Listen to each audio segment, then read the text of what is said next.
मैं चौधरी पुष्पेंद्र सिंह साहब के पास जाना पसंद करूंगा, चाहूंगा कि उनसे, क्योंकि किसानों का मामला, फिर अरुण जी के पास आखिरी में जाऊंगा। पुष्पेंद्र जी, किसान आकर कहां खड़ा हुआ है? आप देखिए, बहुत सारे वादे थे, बहुत सारी बातें थी। मैंने जो प्रोफेसर अरुण कुमार साहब से बात की, उन्होंने कहा है, स्पष्ट कहा है कि आपको यदि देश को सही राह पर लाना है, वास्तविक यदि जीएसटी रिफॉर्म्स करना है, तो आप उनको दीजिए, एमएसपी दीजिए, उनकी सुध लीजिए, वो हमारी रीढ़ है। कैसे आपकी पूरी इस पर टिप्पणी, खासकर आप जो किसान वाला फैक्टर है, ये क्षेत्र जो है पूरे का पूरा, संगठित असंगठित जो हमारे श्रमिक है, सब पर आपकी राय, फिर मैं अरुण जी के पास जाऊंगा। देखिए संजीव जी, किसानों को तो केवल इस सरकार ने जो है पिछले 10-11 साल में सबसे ज्यादा ठगने का काम किया है। जबकि खेती किसानी ही वो सेक्टर है, जैसा प्रोफेसर अरुण कुमार जी भी बता रहे थे कि 46%, 46% वर्कफोर्स आज भी जो है वहां पर एंगेज है। और जब भी कोई शहर में मुसीबत आती है, जैसे लॉकडाउन हो गया था या नोटबंदी हो गई थी, तो अंतिम रिसोर्ट, और जिस तरीके से अभी टैरिफ लगाए हैं, तो जो फैक्ट्रियां बंद होती हैं तो अंतिम रिसोर्ट होता है कि आदमी अपने गांव की तरफ भाग जाता है। तो वहां उसको लगता है कि मुझे रोटी तो मिल जाएगी, कम से कम उसकी आमदनी बढ़े ना बढ़े, किसी तरीके से वो अपना गुजारा कर सकता है। बाकी खर्चे उसके काफी कम हो जाते हैं जब वो गांव में पहुंच जाता है, क्योंकि अपने अपना ही घर होता है और उसमें रह लेता है। तो वो एक अंतिम रिसोर्ट के रूप में है। किसानों की आमदनी दोगुना करने की बात इन्होंने कही थी 2016 में कि भाई हम 22 तक कर देंगे, किसी हालत में भी नहीं हुई, क्योंकि उसके लिए जो ग्रोथ रेट चाहिए था वो बहुत ज्यादा था। हवाई जुमला इनका साबित हुआ। और एमएसपी की जो गारंटी है कि लागत जो होती है, संपूर्ण लागत, जिसको C2 कहते हैं, जो CACP संस्था निर्धारित करती है, उसका 1.5 गुना देने का वायदा इन्होंने किया था। मोदी जी ने अपने भाषणों में भी कई बार 2014 के चुनाव से पहले कहा था, कैंपेनिंग के दौरान, कि जितना भी खर्चा आएगा उसके ऊपर 50% प्रॉफिट रख के हम देंगे। इनके मैनिफेस्टो में भी था, लेकिन उसको इन्होंने नहीं दिया।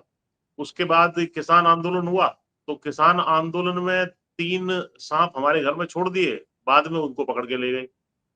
और एमएसपी की वायदा तब भी किया गया कि भाई आपको एमएसपी की लीगल गारंटी कमेटी बना रहे हैं, उसके माध्यम से देंगे, लेकिन 2021 के बाद आज तक उस कमेटी में क्या हुआ किसी को पता नहीं है। कितनी उसकी मीटिंग हो गई, कोई रिपोर्ट उसकी आज तक नहीं आई। और कृषि निर्यात जो अच्छा खासा सरप्लस हमारा होता था 2014 तक, वो भी काफी गड़बड़ाया। अब जो हालिया टैरिफ लगे हैं उसकी वजह से जैसे श्रिम्स है, 25,000 करोड़ का ऑर्डर तो आंध्र के जो किसान है, जो झींगा वगैरह मछली और उस तरह का मरीन प्रोडक्ट्स है, उस पर नुकसान हमारा हो रहा है। कॉटन के ऊपर इन्होंने ड्यूटी कम कर दी थी, उसकी वजह से हमारे काफी ज्यादा नुकसान हो रहा है। और जब जब विदेश में हमारा महंगा बिक सकता है गेहूं चावल, उसके ऊपर इन्होंने बार बार रेस्ट्रिक्शन लगाए कि भाई यहाँ पर जो है सस्ता बेचें, ताकि हमारे ऊपर महंगाई का आरोप ना लगे कि भाई महंगाई होगी। तो किसानों को दबा करके और महंगाई का को कंट्रोल करने का इन्होंने काम किया। अब इस बारे में हमने मिनिमम सपोर्ट के बारे में तो हमने बहुत बार बातें उठाई, किसानों को और उनको भी सचेत किया, इनको भी बताया। और इसमें मैंने ये इंडियन एक्सप्रेस में 21 फरवरी 2024 को ये द मिनिमम सपोर्ट करके, कोई आपके दर्शक देखना चाहे तो द मिनिमम सपोर्ट करके एक लेख लिखा था, इंडियन एक्सप्रेस में छपा था। उसमें हमने बताया था कि भाई इसमें आपको कोई ज्यादा नुकसान नहीं है, आप इसको दे सकते हैं। और मांग क्योंकि ये थी हमारी कि भाई जो सरकार खरीद रही है वो अपना मात्रा उतनी खरीदती रहे गेहूं चावल की, जो उसको 80 करोड़ लोगों को बांटने के लिए चाहिए। लेकिन बाकी प्राइवेट सेक्टर जो हमारा एमएसपी से करीब हमने कैलकुलेशन करी थी, लॉन्ग टर्म के 20-25% कम रेट पे खरीदता है ऑन एन एवरेज, उसको कम से कम जो है आप उसके ऊपर एक बाध्यता कानूनी डाली है कि भाई वो एमएसपी से नीचे ना खरीदे। तो इसमें कोई नुकसान इनको तो होना नहीं था, फिर भी इन्होंने इस काम को नहीं किया। तो किसानों का तो हाल बहुत बुरा है। और 10-11 हजार की आमदनी है किसानों की, उसमें से भी खेती से कम है, वो इधर उधर कुछ नौकरी और चीजें करता है, उसकी वजह से है। छोटे और लघु किसान आज की तारीख में जो 1 हेक्टेयर तक के किसान है, वो उनका आंकड़ा 90% है। तो 1 हेक्टेयर में उसको क्या मिलेगा? 10-12 बीघे का किसान होता है, 2.5 एकड़ मान लीजिए, तो उसका गुजारा जो है लगभग असंभव है। तो खेती किसानी तो छोड़ने की स्थिति में, जिसकी वजह से हमारे खाद्य सुरक्षा भी खतरे में पड़ सकती है। आपका जो क्षेत्र है, कृषि जो क्षेत्र है, कृषि में क्या आज हम देखते हैं, किसान मजदूर हो गया है, उसके खेत, उसके सब खलियान सब सूने पड़े हैं, मुश्किल हालात है। मैं आज ही जब अरुण कुमार साहब से बात की, उन्होंने बताया कि वे आज ही आटा लेने गए थे, दाल लेने गए थे, उनको पुरानी दर पे ही दिएगा। उन्होंने कहा हमने तो पुराना दर है, हम कहां से आपको नई दर पे देंगे, हमने जिस एमआरपी में खरीदा उसी पे देंगे।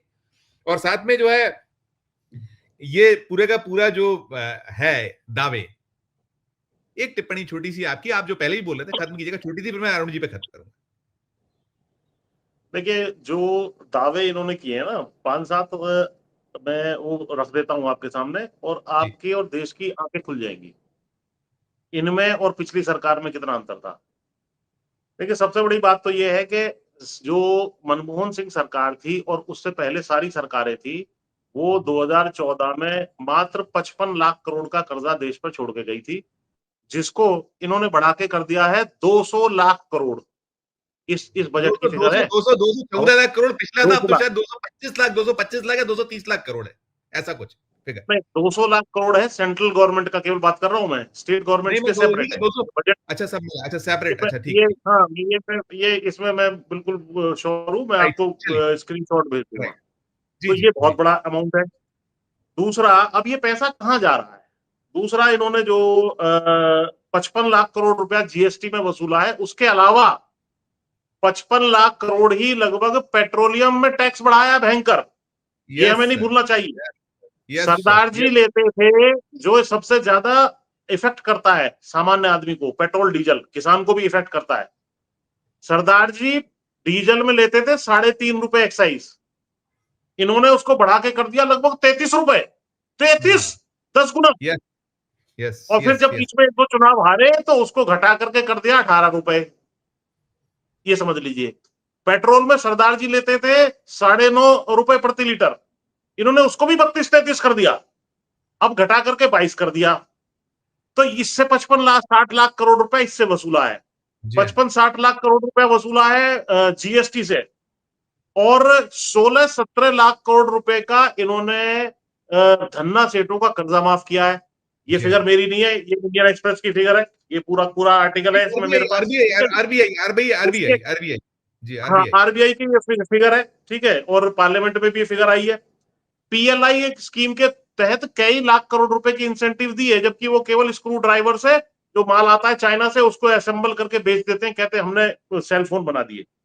आरबीआई से भारी मात्रा में 10 लाख करोड़ रुपए का डिविडेंड वसूला है, ये भी समझ लीजिए, पहले नहीं होता था इतना।